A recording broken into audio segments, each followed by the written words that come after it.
depuis les recours à la Commission africaine des droits de l'homme. On ne va pas aller dans beaucoup d'autres détails. Pour obtenir les mesures conservatoires, c'est la Commission africaine qui donne des injonctions au pays. Alors ça, on va voir maintenant l'accélération de cela par rapport à la candidature à la présidentielle. Le calendrier électoral prévoit que le 19, on puisse publier toutes les listes. On avance. Si c'est une mesure de réhabilitation, nous allons voir la décision qui viendra au niveau de la Cour africaine. Mais si ça dépasse les calendriers par rapport aux élections du 23 décembre, ce n'est pas la fin du monde. Le plus important, c'est que la décision inique, la mauvaise décision de la Cour constitutionnelle ne puisse pas compromettre sa vie politique. Parce qu'il peut revenir au pays autrement en élection, par exemple, comme candidat au Sénat. Il peut revenir au Sénat et s'il n'était pas sénateur, il ne serait pas venu au pays, il n'allait même pas avoir. Il peut être candidat gouverneur, il peut être. Donc, le plus important, c'est qu'il soit remis dans le processus électoral. C'est pourquoi, lui, il avait dit, ce n'est pas bien qu'il puisse s'attarder seulement sur sa personne. Parce qu'en politique, si vous vous attardez seulement sur votre personne, imaginez-vous, ça c'est l'invalidation de la Cour constitutionnelle. Et s'il mourait? Il peut aussi mourir. Donc on ne peut pas être bloqué sur sa personne. En politique, quand on est bloqué seulement sur un individu, c'est compliqué, vous n'avancez pas. Il faut que les partis roulent. Mais ce que vous pouvez faire, c'est à travers les représentants, les comités, parler aux représentations ici. Par exemple, vous pouvez demander, si vous avez toutes ces données, vous demandez par exemple à la Cour, les High Court ici, comment est-ce que ça s'est fait? La décision chez nous pour invalider, voici les conditions pour être candidat. La loi électorale est là. Alors, mais le cas de Mbemba n'est pas dans ces conditions-là. Comment ça s'est fait? Quels sont les conseils que vous nous donnez? Donc, avoir un peu de contacts. Vous savez, les responsables des high courts se rencontrent comme des avocats. Il y a une association internationale des avocats. Il y a aussi les responsables, tous les présidents des cours à travers l'Afrique se rencontrent parce qu'il y a des gens de common law, il y a déjà des common law et puis il y a des gens des groupes germano-romains qui se rencontrent aussi. Ça, c'est important. C'est une jurisprudence que nous ne voulons pas que ça puisse arriver dans le monde. Par exemple, la République sud-africaine est signataire du statut de Rome. Nous avons écrit, moi j'ai saisi aussi la Cour pénale internationale pour leur dire qu'ils puissent se prononcer. Tous les ambassadeurs des États signataires du statut puissent se prononcer. Parce que la manière dont le gouvernement congolais, l'État congolais s'est comporté, cela équivaudrait à dire tous les États membres du statut de Rome peuvent dénaturer, galvauder les arrêts de la Cour pénale internationale comme ils l'entendent. Parce que la manière dont ils ont appliqué cet arrêt n'est pas normale. Dans la procédure normale, même si Bemba a été condamné de graves crimes où il était poursuivi, s'il n'était pas acquitté, quand il est condamné, avant que cette condamnation ne soit appliquée dans son pays, dans n'importe quel pays, il faut que cet État-là écrive à la Cour pour demander la procédure d'application. On appelle ça les exéquatours. C'est comme ça que ça se passe dans la procédure normale du droit, mais cela n'a pas été fait. Et vous pouvez aussi continuer à faire des pressions politiques au niveau des parlementaires. Quand les parlementaires en parlent, j'ai vu plusieurs fois les parlementaires sud-africains le dire parce que je me focalise dans votre pays, les ambassadeurs des autres États pour dénoncer cela, regarder ce qui est arrivé, donner l'information parce que quand vous donnez l'information, on va isoler les Congos. À un moment donné, on va leur dire, et puis c'est important vraiment que ça se soit connu.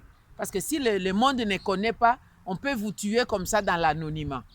Sinon, ça va revenir encore une seconde fois pour une autre personne. La question importante de M. Ngandou, c'est vrai, on nous a volé les élections en 2006 et en 2011. Il n'y avait pas de machine à voter. Ils ont fait autre chose, bourrage des urnes, etc. Mais maintenant, si vous vous battez pour écarter la machine à voter, quelles sont les stratégies qui seront mises en place pour qu'on ne nous vole pas? La première des stratégies, c'est l'unité d'action de l'opposition. La stratégie commune. En 2006, l'unité nous a manqué. En 2006, le président Tshisekedi n'a pas postulé. Tout ce qui comptait sur lui, qui était l'icône pour aller aux élections, les voix étaient éparpillées. Il y avait 32 candidatures. Les voix étaient éparpillées.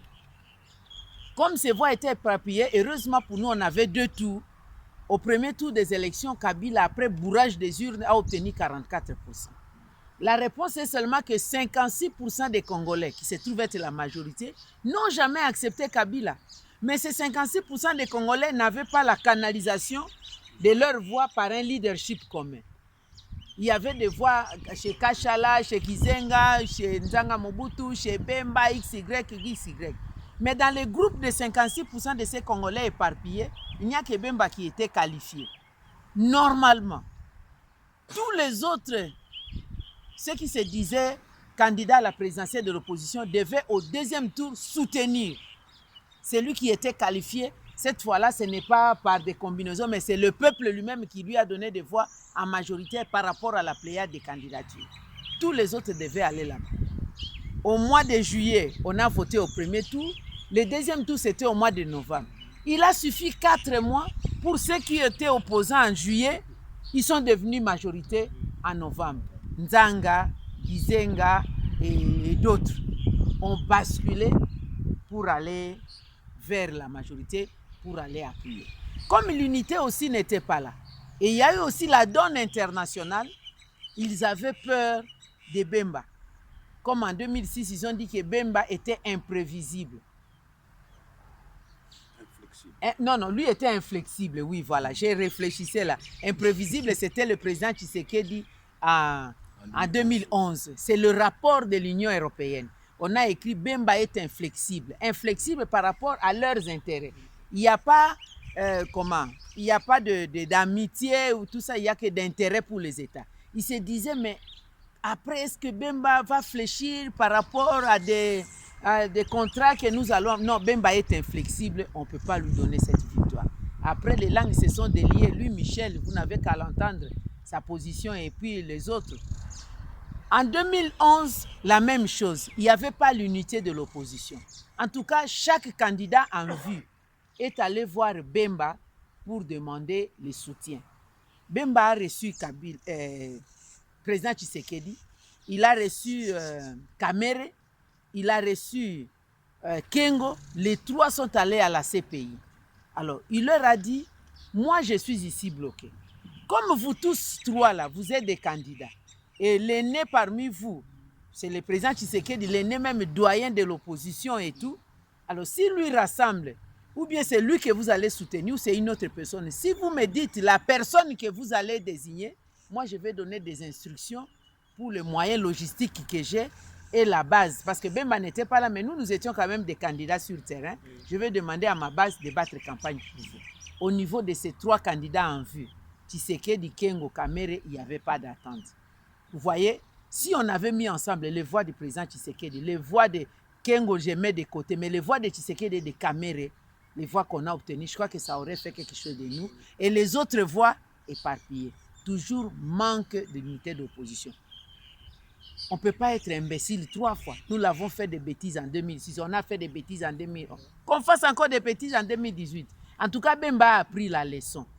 C'est pourquoi en étant en prison, il nous disait l'unité de l'opposition, même si je ne suis pas là. Quand il est sorti, il dit l'unité de l'opposition, je suis même prêt, si on ne me désigne pas, je suis prêt à soutenir l'autre.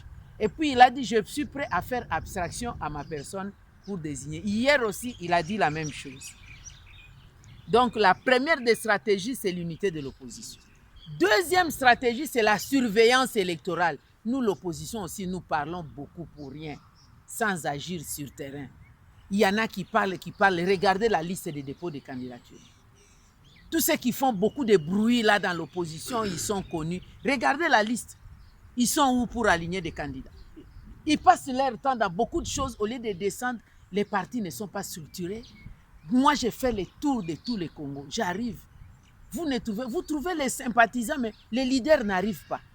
Je suis parfois obligé de parler aux militants des autres partis politiques, d'amener les courriers. Maman Mukando Kenoti la biso na limité. Maman Mukando tika na INC. Maman Mukando tika na ICD. Maman ozaka maman na biso te Mukando Kenoti la biso na bato ya Congo na biso ya Matungulu. Ngana za muto. Donc j'amène les courriers. Les gens sont là, mais leurs responsables n'arrivent jamais sur le terrain. Alors, comment? On ne s'est pas préparé aux élections. Voilà. Une fois de plus, si vous regardez, la majorité a beaucoup plus de candidats alignés, beaucoup plus de listes que nous. Alors que le terrain est vide, on a le terrain est vide. Il y en a qui se sont même donné le kilo de boycotter. Ils n'ont pas déposé de candidats. Si vous n'avez pas déposé de candidats, ça pose des préjudices. En 2006, l'UDPS n'est pas allé aux élections. L'UDPS n'a pas de députés provinciaux, l'UDPS n'a pas de sénateurs. Parce que ce sont des députés provinciaux qui votent des sénateurs. Imaginez la puissance de l'UDPS en 2006. Si l'UDPS était sur terre, on allait avoir certains gouverneurs UDPS. On allait avoir des sénateurs UDPS. Au moins avec l'UDPS, moi j'ai toujours été sûr de faire une coalition. Les autres, on n'est pas vraiment sûr. C'est ce qui s'est passé à l'Assemblée nationale. L'UDPS a rejeté en 2011 45 députés nationaux. Mais ils ne sont jamais partis nulle part. C'est après ici que vous avez vu les gens comme le Sami Badibanga partir pour basali peu ba tentative et belé de faire des suppliés, mais on les rejette parfois. Si vous rejetez les enfants, après finalement ils vont se retrouver dans la rue. Mais quelqu'un comme Kovo Ingila, tous les jours on l'insulte à l'imiter, mais il fait un effort, il reste. C'est pas normal. Mais arrivera un jour, il va abandonner, les gens vont commencer à critiquer. Kovo Ingila Longwa. Quelqu'un comme Moutom, qui est maintenant qui a remplacé Sami Badibanga à l'Assemblée nationale. Moutom Katangé, élu UDPS avec beaucoup de voix à Lubumbashi. Il y a un autre que j'appelle toujours Lumumba, j'ai oublié son nom là. Serge, il est mince comme ça, il fait les ondulations comme ça, comme Lumumba, j'ai oublié son nom, ça va venir. Celui-là aussi, on le rejette toujours. On ne veut pas l'écouter, mais il reste UDPS. Lors du dépôt des candidatures, ils viennent me voir et disent, maman, maintenant je vais aligner dans quelle liste? Beaucoup sont partis. Et d'autres, je les ai alignés dans la liste ML, c'est parce qu'on ne veut pas les écouter. À Kamiji, à Lupatapata, à Luebo, on ne veut pas les écouter par les présidents fédéraux là-bas. Ils sont là-bas. Mais il y en a qui eux-mêmes sont allés postuler, ils ont payé la caution eux-mêmes. Donc ça aussi, c'est une autre stratégie pour dire que malgré qu'on les a chassés, ils demeurent fermes. Mais ceux qui sont partis parce qu'on ne s'est pas occupé d'eux. La stratégie de surveillance électorale, il faut l'unité. Il y aura 94 000 bureaux de vote. Aucun parti politique ne peut être en mesure d'aligner 90 000 personnes, 4 000 écoles. Il faut une stratégie commune. Vous occupez-vous de telles zones géographiques. Vous occupez-vous de telles zones géographiques. Parce qu'il faut lire. Les témoins doivent être surveillés. Ils doivent manger. Qui peut? Même le MLC ne saura pas. Et on ne triche pas dans des grands centres. Là-bas, on sait que personne n'arrive. Même l'Union européenne, les observateurs n'arriveront jamais là-bas. Mais c'est là où eux, ils vont tricher. Mais c'est là où si vous n'avez pas des témoins, c'est fini, vous êtes foutus. Donc ça, c'est aussi une autre stratégie pour ne pas, pour consolider vraiment notre victoire. Et enfin, il y a la stratégie de la diplomatie. Le monde est devenu ce qu'il est. On ne peut plus décider seul. Mais nous ne devons pas montrer, je préfère dire, nous devons donner des garanties aussi aux partenaires internationaux que ils ne peuvent pas bouffer seulement quand Kabila est là. Il faut leur dire que nous, là, les Congolais, nous ne mangeons pas des coltans, des diamants, de l'or et tout. Vous pouvez prendre ça, mais nous avons besoin des routes, des écoles, des hôpitaux.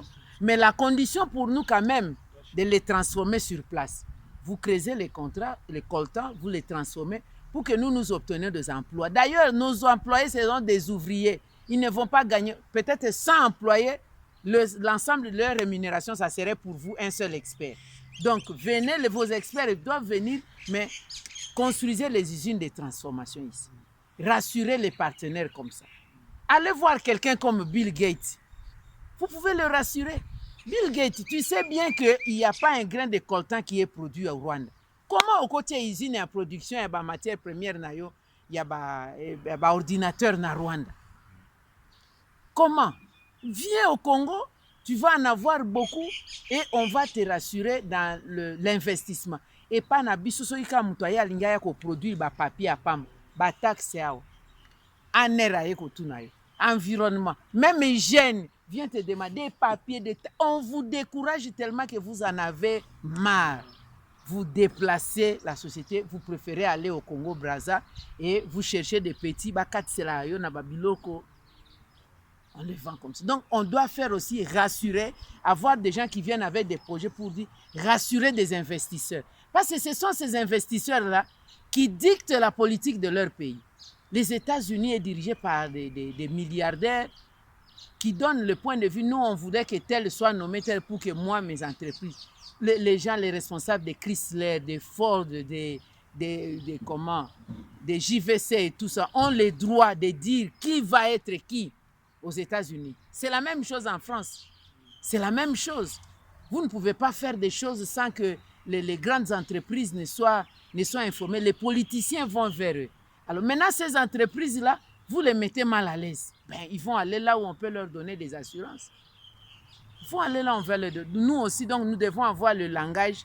Nous, là, quand nous, les opposants, nous sillonnons le monde, nous devons aussi leur parler. Souvent, les opposants n'ont pas la tendance de voir les entrepreneurs.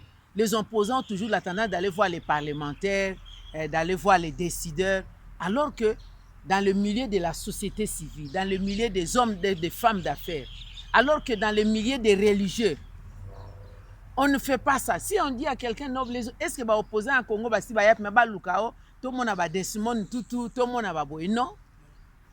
Alors que ce sont ceux-là, tout le monde, même les rois là, des Zoulous là, comme ça, ce sont ceux-là qui ont un mot à dire. Parce que leur président peut aller s'incliner devant le roi.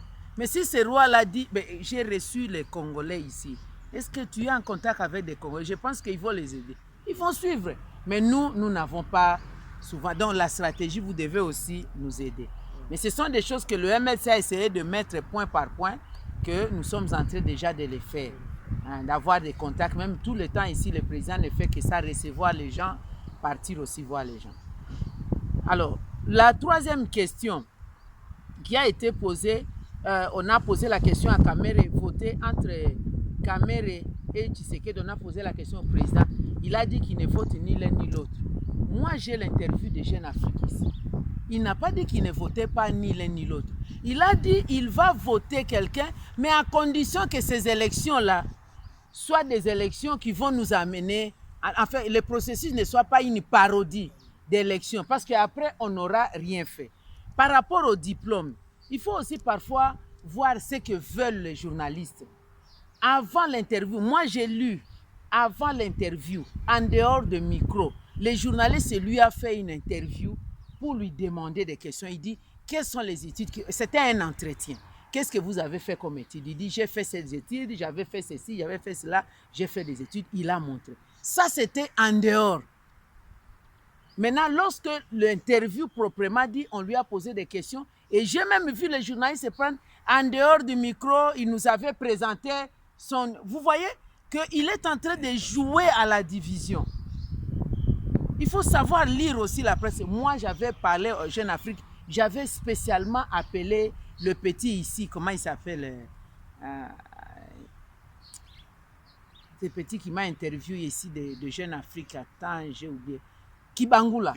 J'ai appelé Kibangula, je lui dis.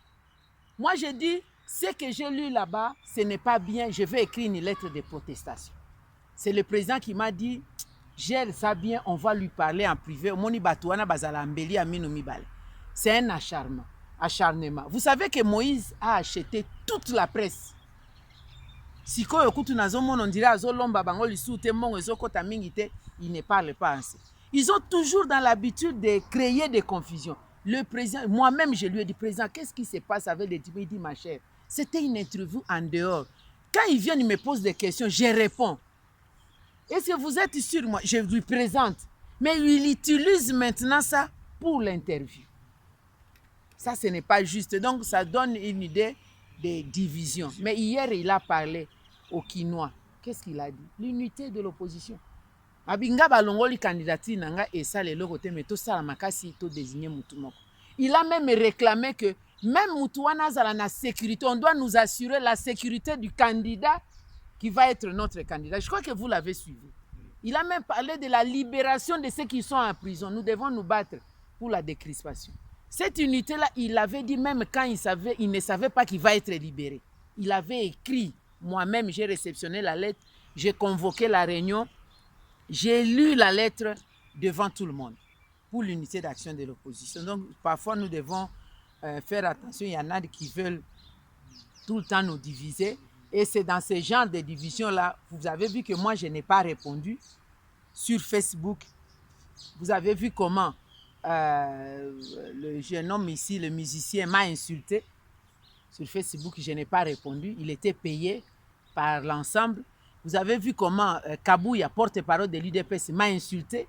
Il a même dit to Bengana qui est na UDPS. Personne ne m'a chassé de l'UDPS. Personne ne m'a chassé. Quand moi j'étais chef dans l'UDPS, Kabouya n'existait pas. Il n'existait pas. Même Sami Badi Banga n'existait pas. Il n'avait pas un mot à dire. Moi, j'étais dans l'UDPS, j'étais chef. Personne ne m'a chassé. Vous avez entendu comment il a dit. Vous avez entendu comment Kabunda a dit. Bamususu bazali a balongoli batuna bango, babimi na balabala te. Ceux qui vont me karepa na biso balingai bamona. Nous, le MLC, moi, je suis en mesure de mobiliser les gens pour sortir. Mais nous ne pouvons pas sortir. Nous savons que ce sont des pièges. Bemba vient d'être libéré. Les gens ne sont pas contents au pays. Ils ne sont pas contents. Si je dis, Batouba Bima, va protester. D'abord, politiquement, va protester par rapport à la CENI. Nous faisons d'autres actions. Ils vont sortir. Quand quelqu'un sort pour protester, c'est quoi? Brûler les véhicules, les bus, casser et tout. Et quand il y aura des coups de feu, on tire, il y a 2, 3, 4, 5 morts, on amplifie que c'est 10 morts. On met tout ça sur le dos de Bemba. Sur sa tête pour dire, mais vous avez eu tort de libérer ces gars. Voilà, il a récidivé. Moi, je ne peux pas tomber dans ces pièges. Moi, j'ai l'expérience politique plus que même Bemba. Il y a des choses que s'il veut faire, il me dit, j'ai dit non, président, ça va passer. Ces vagues-là vont passer. Par moment, il faut avoir ce qu'on dit la politique du roseau. Le roseau, quand le vent arrive, le roseau se plie. Le vent passe, le roseau revient. Tu rentres et dis, le roseau est toujours là. Mais l'arbre est dur. Le vent arrive, l'arbre est là, l'arbre se casse. Vous passez, vous n'avez plus l'arbre. La politique du roseau, parfois, est importante. Vous allez voir avec le temps. Vraiment, prenez cette date.